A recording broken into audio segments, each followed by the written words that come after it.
try and like make Baseball. this not scattered because I didn't kind of put it together, like figure out what I was going to talk about like 2 hours ago. So, but I want to talk about like something I've been thinking a lot about, which is like how do we be kind of what Chase Whitmire was talking about. How do we be like an ambassador for Jesus? And I think the main thing that people consider is like when they think how do you be an ambassador for Jesus, they're like, oh, we just need to love people, which is definitely true. But I don't want to talk about that. I want to talk about something that is kind of what got me to Jesus, and that's just kind of being real with people.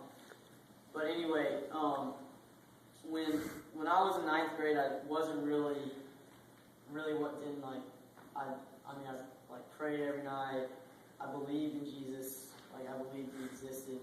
I believed in God, but I wasn't like, I wouldn't say I was like a follower of God. And I had all these awesome friends who were, and they really loved me, but they kind of made like, by no fault of them, like I saw them and I was like, I can't be a Christian because like I kind of was like intimidated by it. They were all like, so much more selfless than I was. They all knew a lot more like about the Bible than I did, and like I had all these doubts and stuff, and I just thought their faith was like completely strong. They didn't have any doubts or anything, and I was just kind of this guy.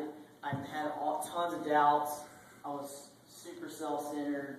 I still am, and I was just like, I did not think that, I thought that Christians were like too elite, and I just didn't think I was good enough for it. And then, I guess, sophomore year, Carter Ellis got me to come to small groups, and he was like, just from day one, he kind of was like, everybody was really real in our small group, and they all kind of opened up and were really vulnerable about their doubts and their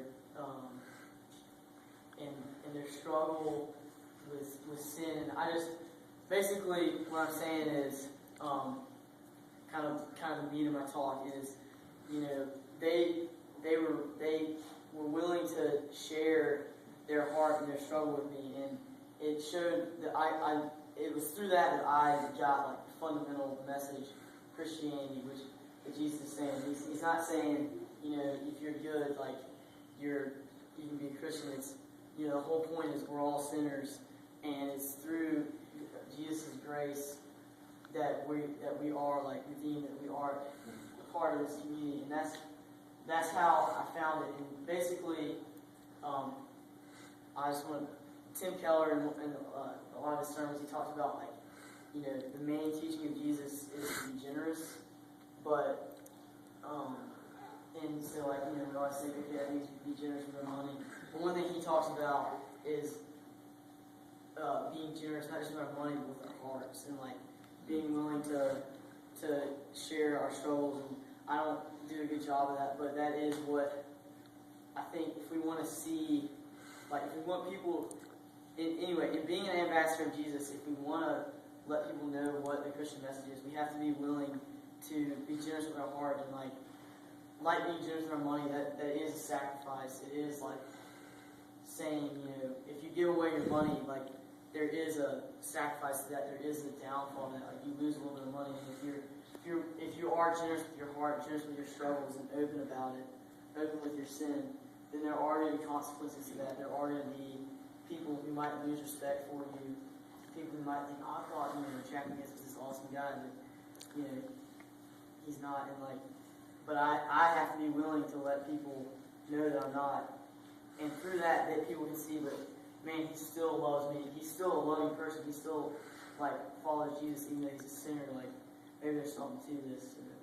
Anyway, I guess that's what I'm saying is, like, just a challenge is to try and be more generous with your heart.